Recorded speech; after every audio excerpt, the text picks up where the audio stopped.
Hello everyone, Shinto Bean here playing some more Warhammer Combat Cards Ranked Mode. Still pretty early in the season, which gives me more room for experimentation.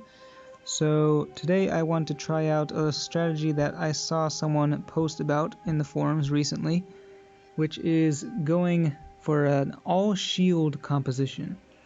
So I looked up all the shields that I could. Of course, the faction with the most shields is Servants of the Emperor. So here I have 7 bodyguards with shield, and then just 1 with the taunt ability. I could include an 8th shielded unit if I wanted to, but taunt synergizes pretty well with shields, I think, so just gonna throw him in there.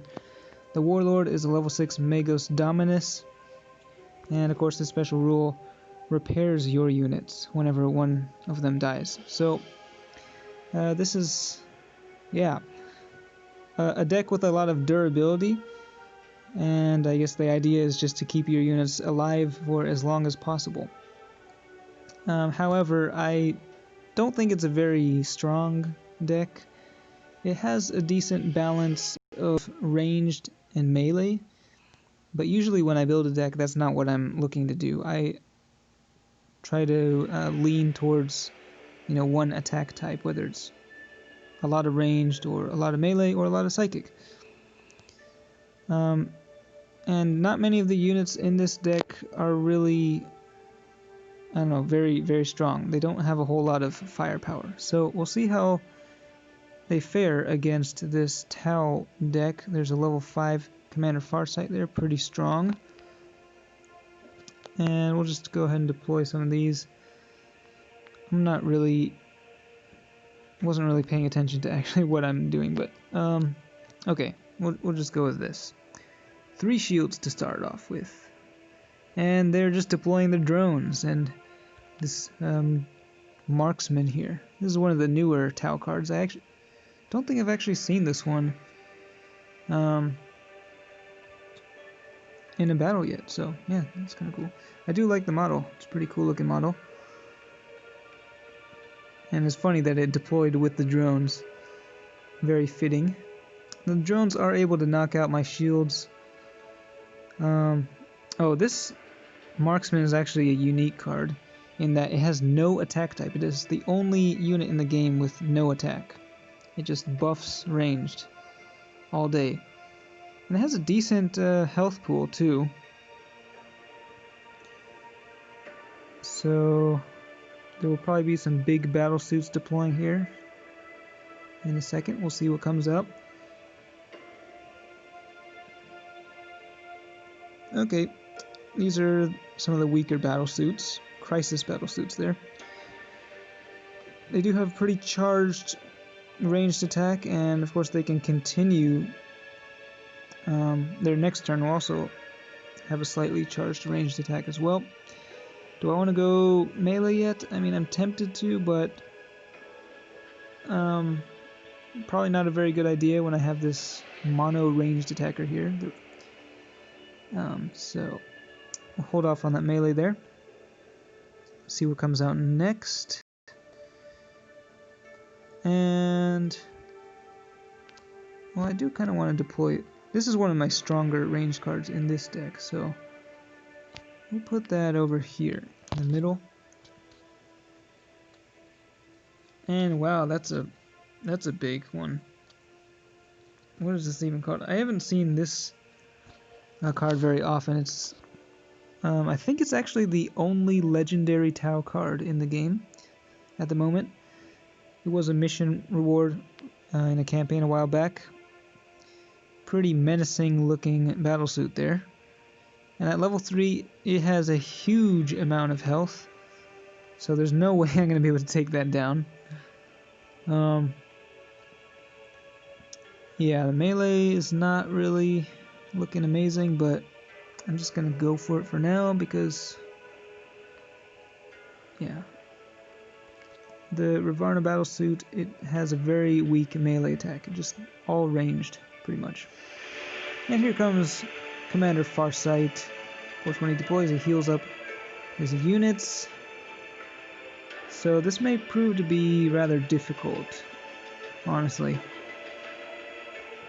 because they have a ton of melee there with Farsight, as well as a lot of ranged with that battlesuit. So how am I gonna do this? Deploy this guy here, and we'll just go ranged for now. Commander Farsight's weakness is that he only has one type of attack, melee. So you can just take pot shots at him all day long with ranged units. And of course, when they go ranged, they do a lot of damage there with the bodyguards, but every time they do that, their warlord will take damage. So I think I could just... Well, as long as I keep a ranged unit in the middle, pretty good. And this is actually where the shields come in handy against these really big, strong cards, because I can just keep going ranged here, and the shield will eat that massive ranged attack. So this is maybe one of the few situations in which shields are actually quite useful. But they are mowing down my troops here, and we'll see how long they can last. If I can't take down the enemy warlord before my warlord deploys, then I may be in a spot of trouble, because Magos Dominus is not a very strong fighter at all. Looks like that Crisis Battlesuit, oh, will just barely die. We would have been able to take out this Custodian there, but luckily I took him out, which means, yeah, now they're in trouble. I think that was almost a suicide attack right there. By Farsight, he is down to the single digits in health. And somewhat anticlimactic end to this battle, but we'll just finish it off with melee there. So the shields actually did end up doing their job here in the end, surprisingly. Yeah, shields definitely do have a place in this game. I'm not sure if I mentioned it earlier, but in the latest update to the gameplay update, they changed the way a lot of traits work, and shields definitely took a big hit. They're a lot weaker than they used to be.